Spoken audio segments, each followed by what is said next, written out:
इस देश की हिस्ट्री का सबसे बड़ा स्कैंडल है। अननोन लोग आते हैं और घरों में, मार्केट में, बसेस, ट्रेन, हर जगह पेन ड्राइव फेंक के चले जाते हैं और जैसे ही उन्होंने पेन ड्राइव लगाई उनके पसीने छूट गए।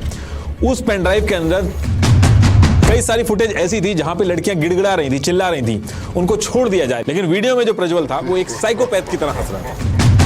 60 से 65 साल की महिला चिल्ला रही थी और ये उसके साथ जबरदस्ती कर रहा था। अब जैसे ही प्रज्वल रवन्ना 27 को जर्मनी भाग जाता है, इसके नेक्स्ट डे एक नई चीज सामने आ जाती है। प्रज्वल रवन्ना जब घर आता था तो सारी की सारी फीमेल मेट जो थी वो डर जाती थी। इन वीडियोस को पब्लिक करने की जो टाइमिंग थी वो इलेक्शन के पास रखी गई।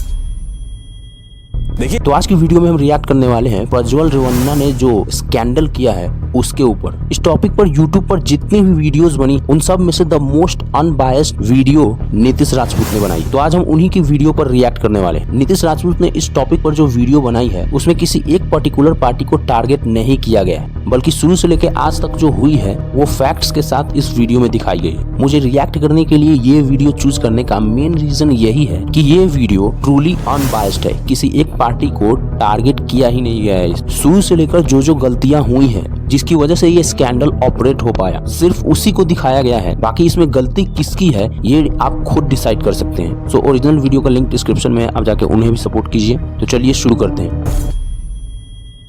देखिए, जो नेता हैं ये इलेक्शन के टाइम पे एफिडेविट सबमिट करते हैं और ऐसे ही 4763 इलेक्शंस के जो एफिडेविट्स थे उनको एडीआर, जो कि एक नॉन प्रॉफिट ऑर्गेनाइजेशन है, इसने इनको एनालाइज किया और 2023 में एक रिपोर्ट पब्लिश की जिसमें 134 सिटिंग एमपीज और एमएलएज ऐसे निकले जिनके डिक्लेरेशन में क्राइम अगेंस्ट वुमेन के केसेस थे और सारी बड़ी बड़ी पॉलिटिकल पार्टीज ने इनको टिकट दे रखे थे। पॉलिटिकल पार्टीज को बहुत अच्छे से पता होता है कि इनके ऊपर कौन कौन से चार्जेस हैं और इन्होंने क्या क्या कर रखा है, लेकिन उसके बाद भी इनको टिकट मिलता है और फिर इन्हीं के साथ मिलकर औरतों से वोट भी मांगे जाते हैं। अब ये डिटेल मैं आपको इसलिए बता रहा हूं क्योंकि कर्नाटका में इसी 26 अप्रैल को एक सिटिंग एमपी देश की हिस्ट्री का सबसे बड़ा स्कैंडल करके पहले तो दोबारा से एमपी बनने के लिए खड़ा होता है, फिर इलेक्शन की कैंपेनिंग करके वोट मांगता है और फिर जब ये स्कैंडल की बात बाहर आती है तो जर्मनी भाग जाता है। और एक नहीं, दो नहीं, तीन नहीं, बल्कि 2976 लगभग 3000 औरतों के साथ जबरदस्ती करके उनकी वीडियो बनाने की बात बाहर आ रही है। तो एक्चुअल में इस इलेक्शन के सेकंड फेज में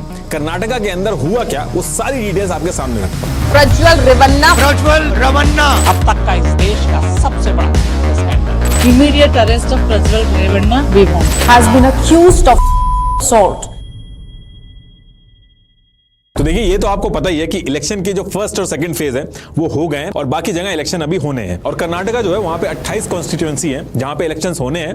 इसमें से 26 अप्रैल 2024 को 14 कॉन्स्टिट्यूएंसी पे इलेक्शन हो चुके हैं और बाकी बची हुई जो 14 कॉन्स्टिट्यूएंसी है वहां पे 7 मई 2024 को इलेक्शन हो जाएंगे। और इसके लिए कर्नाटका के अंदर इंडिया अलायंस ने कांग्रेस के 28 कैंडिडेट खड़े किए हैं और बीजेपी ने 28 सीट पे अपने कैंडिडेट खड़े किए और बाकी जो 3 सीट्स हैं उसको बीजेपी ने अपने alliance JDS, Janata Dal secular जो है, उसको दे दिए। वहां पे वो अपने कैंडिडेट खड़े करेंगे। और जेडीएस जो पॉलिटिकल पार्टी है ये अपना सपोर्ट जो है वो चेंज करती रहती है। जैसे 2019 के जनरल इलेक्शन में जेडीएस जो थी वो कांग्रेस के साथ थी, लेकिन इस बार सितंबर 2023 में बीजेपी के साथ आ गई और नेगोशिएशन के बाद जैसे मैंने बताया था आपको कि बीजेपी ने इनको 3 सीट्स दी हैं। और ये जो 3 सीट्स थी जो कि बीजेपी ने जेडीएस को दी थी, इन 3 सीट्स में से एक सीट पे जेडीएस ने देश के फॉर्मर प्राइम मिनिस्टर के पोते प्रज्वल रवन्ना को खड़ा किया। प्रज्वल रवन्ना जो है ये अभी भी सिटिंग एमपी है हसन कॉन्स्टिट्यूएंसी से और इनका परिवार जो है इनकी बहुत अच्छी पकड़ है इस कॉन्स्टिट्यूएंसी में। और ये जो हसन कॉन्स्टिट्यूएंसी है जहां से ये प्रज्वल रवन्ना खड़ा हुआ था, यही इस पूरी कंट्रोवर्सी की जड़ बनती है जिसको इंडिया की हिस्ट्री में अभी तक का सबसे बड़ा स्कैंडल बोला जा रहा है।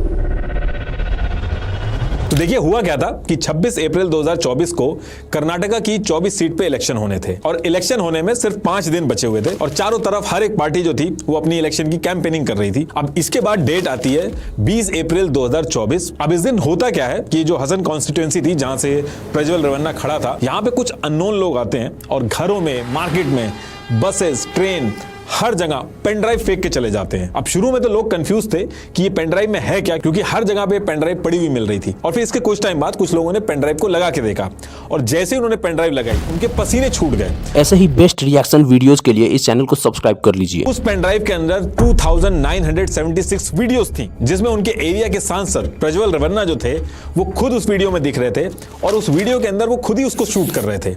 औरतों और लड़कियों के साथ जबरदस्ती और करते हुए दिख रहे थे। कई सारी फुटेज ऐसी थी जहां पे लड़कियां गिड़गिड़ा रही थी, चिल्ला रही थी, उनको छोड़ दिया जाए। लेकिन वीडियो में जो प्रज्वल था वो एक साइकोपैथ की तरह हंस रहा था। एक वीडियो देख के तो लोगों को और ज्यादा गुस्सा आया, जिसमें 60 से 65 साल की महिला चिल्ला रही थी और ये उसके साथ जबरदस्ती कर रहा था। ये जितनी भी वीडियो थी 2000 से ऊपर, ये आधे से ज्यादा वीडियो उसने खुद शूट की थी और कुछ में ये किसी और से शूट करवा रहा था। ये लगभग जो 3000 के करीब वीडियो थी, हर वीडियो में एक अलग महिला थी और उसका चेहरा तक दिख रहा था। यानी कि उस पर्टिकुलर टाइम पे तो जो लड़कियों ने सहा ही सहा, अब मार्केट में उनका फेस तक रिवील कर दिया गया था, जिसमें इनकी पार्टी की फीमेल वर्कर्स, ग्राम पंचायत की member, government officials, police officers, in fact घर की मेड तक थी। अब जैसे इस पूरे एरिया में हल्ला स्टार्ट होता है, प्रज्वल के जो कार्यकर्ता थे सीधे पुलिस स्टेशन पहुंचते हैं और उल्टा कंप्लेन करते हैं कि इलेक्शन के टाइम पे उनके लीडर की छवि खराब करी जा रही है और एआई की मदद से ये डीप फेक वगैरह यूज करके उनकी वीडियोस बना के शेयर करी जा रही हैं। और ये सारी वीडियोस पेन ड्राइव में जो आई थी, सोशल मीडिया के ऊपर भी शेयर हो गई थी। शुरू के कुछ घंटे तो यही बात चली कि ये डीप फेक वीडियोस हैं, लेकिन फिर लोगों ने देखा कि प्रज्वल के घर के अंदर जो स्टोर था वो भी उस वीडियो में दिख रहा था। कपड़े, बैठने का स्टाइल, आसपास की जो चीजें रखी हुई थी, सब एज इट इज थी। तो लोगों को ये लगने लगा कि जो वीडियोस हैं ये रियल है। अब एक तरफ 26 को इलेक्शन होने जाने, एक तरफ ये सारी बातें चल रही हैं, वीडियोस चल रही हैं, दूसरी तरफ प्रज्वल रवन्ना जो हैं वो लोगों के घर जा जाके वोट मांग रहे हैं, औरतों की सुरक्षा पे भाषण दे रहे हैं, बैक टू बैक रैली कर रहे हैं। तो ये सारी चीजें चलती रहती हैं। इसके बाद 26 अप्रैल 2024 को इलेक्शन होते हैं। इस वीडियो का जो इंपैक्ट होना था हो गया था, कैंपेनिंग सारी हो गई थी और इलेक्शन खत्म होने के नेक्स्ट डे यानी कि 27 अप्रैल 2024 को प्रज्वल क्या करते हैं, ये अपने डिप्लोमेटिक पासपोर्ट जो था इनका, उसका यूज करके जर्मनी चले जाते हैं। 2 बजे की इनकी फ्लाइट थी, 11 बजे के करीब ये निकल गए थे और ये उनके टिकट की ओरिजिनल कॉपी है। अब जैसे ही प्रज्वल रवन्ना 27 को जर्मनी भाग जाता है, यही इस पूरे स्कैंडल में सबसे बड़ी दुख की बात यह है कि इतना बड़ा स्कैंडल करके ये बंदा भाग गया। जर्मनी भाग जाता है, इसके नेक्स्ट डे एक नई चीज सामने आ जाती है। 28 अप्रैल 2024 को प्रज्वल रवन्ना के घर में एक 47 ईयर ओल्ड मेड थी। वो होले नारासीपुर टाउन पुलिस स्टेशन में पहुंचती है और एक कंप्लेन दर्ज करवाती है और इस एफआईआर में वो कहती है कि प्रज्वल के घर पे वो काम करती थी और जिस दिन उसका काम प्रज्वल रवन्ना के घर पे लगा था तो टोटल उस घर में 6 फीमेल मेड थी और बाकी जो काम करने वाले थे वो मेल थे। और ये जो 6 फीमेल मेड जो पहले से ही प्रज्वल रवन्ना के घर पे काम कर रही थी, वो इसको वार्निंग देती है कि जब प्रज्वल रवन्ना घर पे आए तो उससे दूर रहें। स्टेटमेंट के हिसाब से ये था कि प्रज्वल रवन्ना जब घर आता था तो सारी की सारी फीमेल मेड जो थी वो डर जाती थी। कंप्लेन में आगे मेड कहती है कि जिस दिन उसने घर में काम करना चालू किया था उसके 3 से 4 महीने बाद ही उसके साथ प्रज्वल रवन्ना ने जबरदस्ती करी और जब इस चीज से परेशान होके उसने प्रज्वल के फादर एसडी रवन्ना के पास कंप्लेन की, उसके पास गई और उसको सारी चीजें बताई, तो उसके फादर ने उसकी हेल्प करने की बजाय उल्टा उसके साथ जबरदस्ती करना स्टार्ट कर दिया। तो इसलिए एफआईआर के अंदर बाप और बेटे दोनों के नाम लिखवाए इस मेड ने। और इस कंप्लेन में आगे ये भी बोलती है वो कि वो चुपचाप कई दिनों तक ये चीजें सहती रही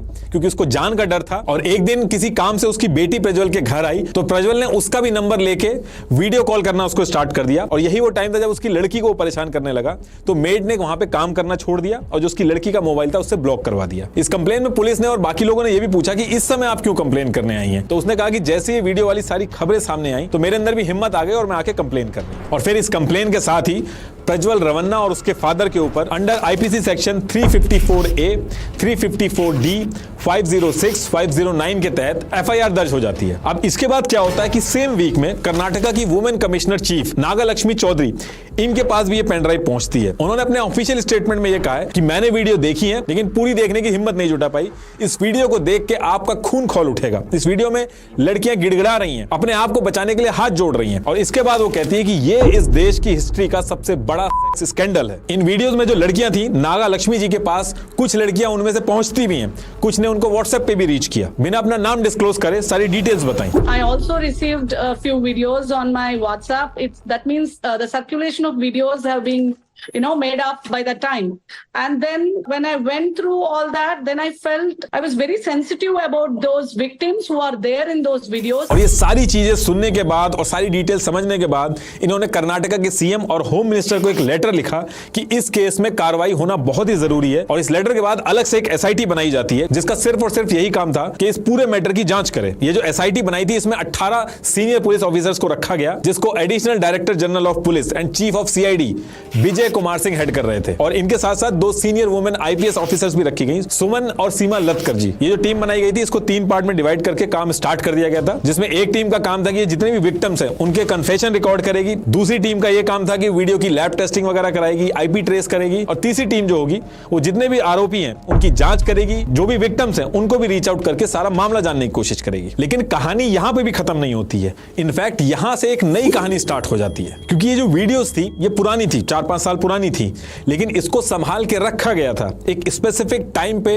पब्लिक किया गया इसको। इन वीडियोस को पब्लिक करने की जो टाइमिंग थी वो इलेक्शन के पास रखी गई और इसी चीज को लेकर पॉलिटिक्स स्टार्ट हुई और जो कहानी बाहर आई वो भी बहुत यूनिक है। एक्चुअली प्रज्वल रवन्ना की जो फैमिली थी उसमें एक कार्तिक नाम का ड्राइवर था। ये इनकी फैमिली का बहुत ही ट्रस्टेड आदमी था। 15 साल से भी ज्यादा से इस फैमिली के साथ ये काम कर रहा था। पहले प्रज्वल के जो पिताजी थे उनके साथ ये काम करता था और फिर आगे चल के प्रज्वल रवन्ना के साथ जाके जुड़ गया था। प्रज्वल रवन्ना की हर एक चीज इसको पता रहती थी। कहा जाता है कि इतना ट्रस्टी आदमी था कि जो बेनामी जमीन वगैरह होती थी वो तक इसके नाम कर दी गई थी और जरूरत पड़ने पे इससे वापस ले ली जाती थी। और ऐसे ही साल 2022 में इस ड्राइवर के नाम होलेनारसीपुरा में 16 एकड़ जमीन जो थी वो इसके नाम कर दी गई थी। और ड्राइवर का कहना है कि सारे पेपर इसके पास है, ये जमीन इसकी है। लेकिन जो लोग जानते हैं उनका कहना है कि जो रवन्ना फैमिली है उन्होंने इसको ये जमीन दी होगी और बाद में जब ये वापस मांग रहे होंगे तो ये इशू कर रहा होगा। तो यही जो 16 एकड़ जमीन थी ये इस पूरी कंट्रोवर्सी की जड़ बनती है। तो अब होता क्या है कि रवन्ना फैमिली जो है इस ड्राइवर कार्तिक से इस जमीन को बेच के पैसे वापस मांगती है और ड्राइवर शुरू में तो कई दिन तक घुमाता है और उसके बाद जब बात हद से आगे बढ़ जाती है तो मार्च 2023 में नौकरी छोड़ देता है। इसके बाद भी इसको कई बार धमकी वगैरह मिलती है,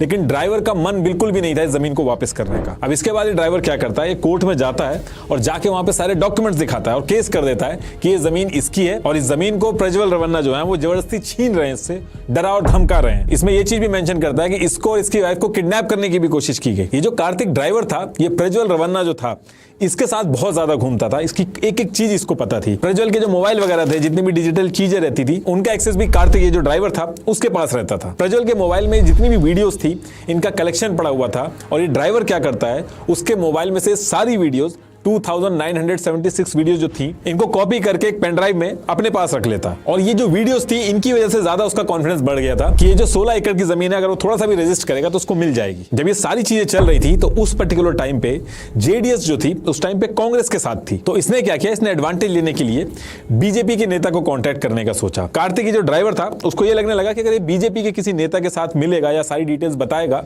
तो इसको फायदा होगा, वो उसकी मदद करेंगे। तो इसी कॉन्स्टिट्यूएंसी के अंदर ऐसे एक नेता है बीजेपी के, देवराजा गौड़ा। ये नेता भी हैं बीजेपी के और लॉयर भी हैं। इन्होंने पहले प्रज्वल के खिलाफ चुनाव भी लड़े थे बीजेपी की तरफ से, लेकिन हार गए थे। ऐसे एक नेता और था ए मंजू, उसने भी प्रज्वल रवन्ना के ऊपर केस कर दिया था कि प्रज्वल ने जो इलेक्शन के टाइम पे एफिडेविट डिक्लेयर किया है उसमें जो डिक्लेरेशन किया है सारी संपत्ति वगैरह का वो गलत किया है। तो कोर्ट ने इसके ऊपर स्टे लगा दिया था, लेकिन ज्यादा कुछ हो नहीं पाया था। प्रज्वल जो था वो बड़ी आसानी से केस से बच गया था। इनफैक्ट दोबारा भी एमपी के लिए खड़ा हो रहा था वो। तो ए मंजू और देवराजे गौड़ा ये दो नेता थे जिनको ये रीच आउट करने की कोशिश कर रहा था। तो ए मंजू ने तो आगे चल के जेडीएस ज्वाइन कर ली थी। तो ड्राइवर के पास एक ही ऑप्शन बचा था, बीजेपी के नेता देवराजे गौड़ा। तो ये जो ड्राइवर था इनको रीच आउट करता है, इनसे मदद मांगता है और ये जो देवराजे थे ये इसका केस भी लड़ते हैं। तो इसी पर्टिकुलर टाइम पे जब देवराजे जो थे वो इसकी मदद कर रहे थे ड्राइवर की, तो एक दिन ड्राइवर जो है वो इन सारी वीडियोस और फोटोज के बारे में बताता है कि उसके पास इस तरीके की वीडियोस हैं और एक पेन ड्राइव में उसने रखी हुई है। तो इधर ये सारी चीजें ड्राइवर कर रहा था। दूसरी तरफ प्रज्वल रवन्ना जो थे उनको पता चल गया था कि ड्राइवर जो है वो बीजेपी नेता देवराजे के साथ मिलके केस भी लड़ रहा है और उनको ये भी पता चल गया था कि जो पेन ड्राइव है वीडियोस वाली वो ये बीजेपी के नेता जो देवराजे हैं इनको दे रहा है। अब जैसे ये चीज पता चलती है, प्रज्वल रवन्ना क्या करता है, वो 1 जून 2023 को कोर्ट में पहुंच जाता है और कहता है कि उसके कुछ एडिटेड वीडियो हैं एक प्लानिंग के तहत अपने पॉलिटिकल मोटिव्स को पूरा करने के लिए ये बाहर लाई जा रही हैं, इसको यूज करके आगे चल के उनको बदनाम किया जाएगा। अब इन सारी चीजों को लेकर जो केस किया गया था किसी आम आदमी ने तो किया नहीं था। नेक्स्ट डे यानी कि 2 जून 2023 को ही कोर्ट 86 मीडिया एंटिटीज और 3 इंडिविजुअल्स जिसमें से एक ड्राइवर भी था इनके ऊपर स्टे लगा देती है कि इस वीडियो से रिलेटेड कोई भी चीज बाहर नहीं आ सकती। ना तो कोई न्यूज में इसके बारे में पब्लिश कर सकता है, ना ही वो किसी को शेयर कर सकता है। अब यहां से क्या हुआ कि सबके हाथ बंद गए थे। पता हर एक पार्टी को था, हर एक न्यूज मीडिया आउटलेट को था, लेकिन कोई भी शेयर नहीं कर पा रहा था। अंदर अंदर बातें चल रही थी और जो वीडियोस की पेन ड्राइव थी वो उस पर्टिकुलर टाइम तक ड्राइवर ने किसी को भी नहीं दी थी, सिर्फ अपने पास रखी थी। अब इसके बाद क्या होता है कि देवराजे गौड़ा जो थे वो ड्राइवर से कहते हैं कि आपके पास ये जो पेन ड्राइव है ये मेरे को आप दे दो, इसको हम कोर्ट में सबमिट करके जज साहब को दिखाएंगे तो शायद हमें जरूर कुछ ना कुछ रिलीफ मिलेगा और ये भी हो सकता है कि स्टे ऑर्डर भी हट जाएगा। तो ये चीज कहने के बाद वो ड्राइवर से एक लीगल डॉक्यूमेंट पे साइन कराते हैं और जो पेन ड्राइव थी वो उससे ले लेते हैं। ये सारी चीजें जो बता रहा हूं मैं, ये ड्राइवर ने एक अननोन लोकेशन से वीडियो भी शेयर की है, उसमें एक एक चीज बताई है, तो मैं एज इट इज उसको बता रहा हूं। अब इसके बाद ये सारी चीजें कई दिन तक चलती रहती हैं। उसके बाद ये जो पेन ड्राइव थी वो देवराजे के पास भी आ चुकी थी। लेकिन इसके बाद क्या होता है कि सितंबर 2023 में पता चलता है कि जेडीएस जो है वो कांग्रेस का हाथ छोड़ के बीजेपी के साथ आ गई और सीट शेयरिंग में पता चलता है कि 3 में से 1 सीट पे प्रज्वल रवन्ना को खुद खड़ा किया जा रहा है। अब ये सारी चीजें देख के देवराजे गौड़ा और ड्राइवर जो थे उन दोनों का दिमाग खराब होता है। देवराजे गौड़ा ड्राइवर को समझाते हैं कि कोर्ट से जस्टिस नहीं मिल रहा है तो जस्टिस हमें दूसरे तरीके से लेना पड़ेगा। प्रज्वल को ये जो सीट मिली है उसको हम कैंसिल करवा देंगे और इसके लिए ड्राइवर भी जो था वो इस चीज के लिए एग्री कर जाता है। और फिर 8 दिसंबर 2023 को देवराजे कर्नाटका के बीजेपी प्रेसिडेंट विजेंद्र येदुरप्पा इनको ये लेटर लिखते हैं। ये उस लेटर की कॉपी है। इसमें लिखते हैं कि बीजेपी के जो एनडीए अलायंस है इसमें ये जो प्रज्वल रवन्ना कैंडिडेट है इसके बहुत सारे वीडियो बने हैं और ये बहुत ही गलत मूव होगा अगर बीजेपी जेडीएस से बात करके इसको खड़ा होने से रोकती नहीं है। इसमें ये भी कहते हैं कि कांग्रेस के पास ये वीडियो की जो पेन ड्राइव है वो पहुंच चुकी है और इलेक्शन के टाइम पे ये बीजेपी और जेडीएस के खिलाफ एक ब्रह्मास्त्र की तरह यूज करेंगे और इससे बीजेपी की इमेज बहुत ज्यादा खराब होगी। अब इसके कुछ दिन तक कोई खबर नहीं आती है। फिर अचानक से जनवरी 2024 में देवराजे गौड़ा एक कॉन्फ्रेंस करते हैं और प्रेस कॉन्फ्रेंस में कहते हैं कि उनके पास कुछ ऐसी चीजें हैं जिससे वो रवन्ना फैमिली की रासलीला जो है वो लोगों के सामने ले आएंगे। अब ये जो प्रेस कॉन्फ्रेंस की थी, ड्राइवर ने जो वीडियो में बोला, ड्राइवर का कहना था कि इस प्रेस कॉन्फ्रेंस के बाद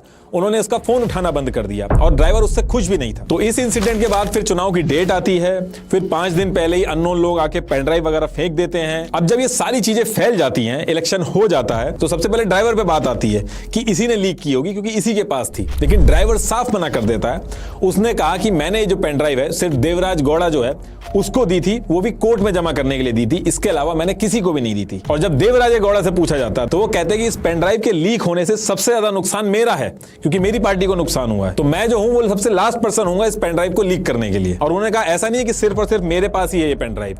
उन्होंने कहा कि जब ड्राइवर कार्तिक मेरे पास आया था तो मैंने उससे पूछा था कि ये जो पेन ड्राइव आप मुझे दे रहे हो ये और किसी के पास है कि नहीं, तो ड्राइवर ने उनको उस टाइम पे बताया था कि ये पेन ड्राइव उस ड्राइवर ने कांग्रेस के प्रेसिडेंट को भी दी है। लेकिन ड्राइवर इस चीज के लिए पूरी तरीके से मना कर देता है कि कांग्रेस को उसने पेन ड्राइव नहीं दी है। और देवराजे ने यही कहा कि इस पेन ड्राइव को वायरल करा के मुझे कुछ हासिल नहीं होगा, ये वीडियो जिस टाइम पे शेयर की गई है उससे सिर्फ और सिर्फ कांग्रेस को फायदा होगा। अब दूसरी तरफ बीजेपी के ऊपर भी क्वेश्चन उठने लगे कि जब आपके पार्टी मेंबर यानी कि देवराजे गौड़ा जो थे उन्होंने आपको लेटर लिखा था तो आपने कोई एक्शन क्यों नहीं लिया, और ऊपर प्रज्वल रवन्ना जो है वो भी इलेक्शन के तुरंत बाद भाग गया है। तो बीजेपी ने इस पे कहा कि पहली चीज जितनी भी वीडियोस बनी है ये कांग्रेस के टाइम पे बनाई गई, इससे हमारा कोई मतलब नहीं है। दूसरी चीज उन्होंने बोली कि हम जेडीएस के साथ मिलकर सीट शेयरिंग जो है उस पर चुनाव लड़ रहे हैं और इसमें हमारा कोई डिसीजन नहीं होता कि जेडीएस किसको टिकट दे रही है उस पर्टिकुलर जगह से। ये पूरी तरीके से जेडीएस का डिसीजन था प्रज्वल रवन्ना को टिकट देने का, और जो सरकार है वो कांग्रेस की है स्टेट के अंदर, तो प्रज्वल रवन्ना जो भागा है उसके जिम्मेदार भी वो कांग्रेस को बताती है। अब इसके कुछ टाइम बाद देवराज गौड़ा हिंदुस्तान टाइम्स को एक इंटरव्यू देते हैं और उसमें बोलते हैं कि ये लेटर मैंने भेजा तो था